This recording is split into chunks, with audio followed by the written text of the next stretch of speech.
Hello everyone and welcome to the first video in the Noir Training Pistol Fundamentals series. We are now going to briefly cover basic pistol sights and alignment. As you likely already know, to align the sights properly, you are placing your front sight in between your rear sights. The common expression is equal height, equal light.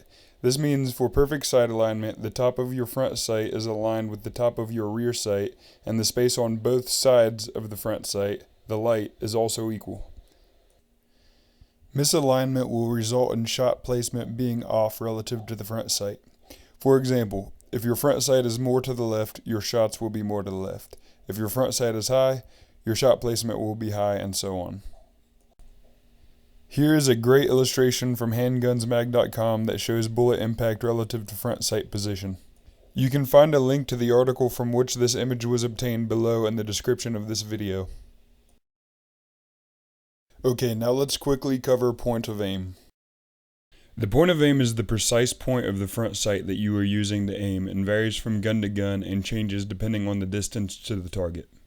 This is due to several factors such as front and rear sight heights, distance between the front and rear sights, bullet weight, velocity, and so on. It is by no means required reading, but if you would like to know more about pistol bullet trajectory, there is a link to a great article in the description of this video. Generally speaking, the point of aim at about 10 to 15 feet is the very top center edge of the front sight.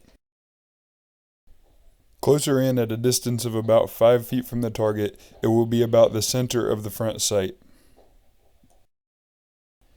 Farther out from the target, approximately 20 plus feet, it can be just above the front sight. I would like to note again that these examples are approximations and your gun may vary drastically from them. As you practice with your pistol, you should pay close attention to where the point of aim and impact is at various distances. Now let's talk about the concept of acceptable sight picture. Up to this point, we have been talking about ideal sight alignment for relatively precise shots. Such precision is not required in all situations. There are times where all that is required to confidently hit the target is acceptable sight picture. That is to say, though the sights are not aligned perfectly, they are aligned enough.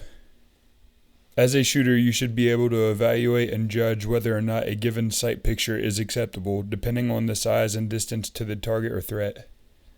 The closer and larger the target is, the more drastically you can deviate from perfect sight alignment.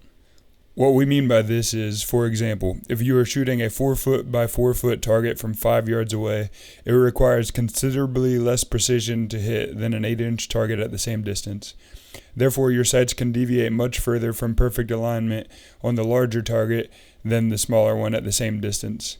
Learning to shoot as soon as you have an acceptable sight picture rather than perfect alignment will save valuable time. There are even many situations where it would not be wise to look at your sights at all due to extreme close proximity. This is something that will be discussed at length in Noir pistol courses, but it is important to be familiar with the concept. Now let's talk about where to focus your eyes. This is one area we differ from conventional shooting doctrine. We advocate shooting with your eyes focused on the threat rather than the front sight.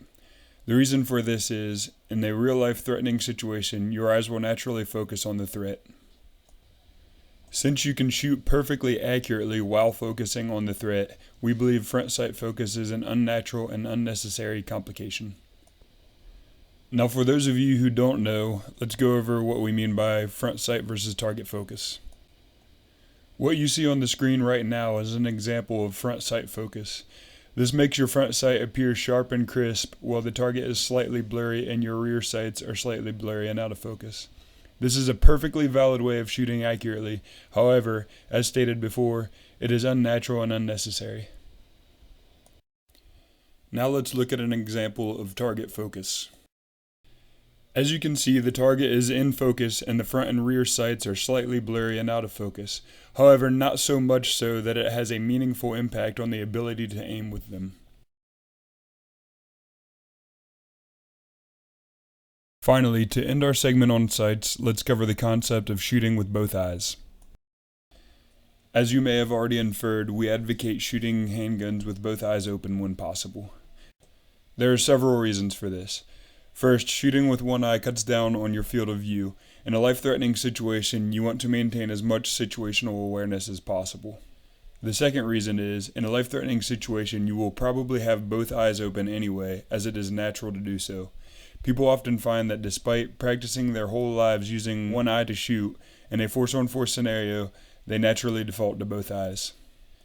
When shooting at targets that are not shooting back, this skill can seem a bit tedious and is often more difficult at first. The reason is, when using both eyes on standard sights, you will see the illusion of two almost ghostly guns in front of you as you see in this picture. This is because both eyes are seeing the gun from a slightly different angle, one directly down the sights and one slightly to the side. The side in which the second gun appears is determined by which eye is dominant, so if you are left eye dominant, the second gun will appear on the left side. At first it can be difficult to find the sights between the two guns. To help in doing this, you can simply squint your non-dominant eye, and it should quickly become apparent which sights to aim with. Over time and with practice, your brain will start to block out the illusion of the second gun, and you will not notice it unless you intentionally look for it. This concludes our segment on sights. I hope you guys enjoyed the video. Feel free to leave comments below or use the contact page at noirtraining.com for any questions or clarification.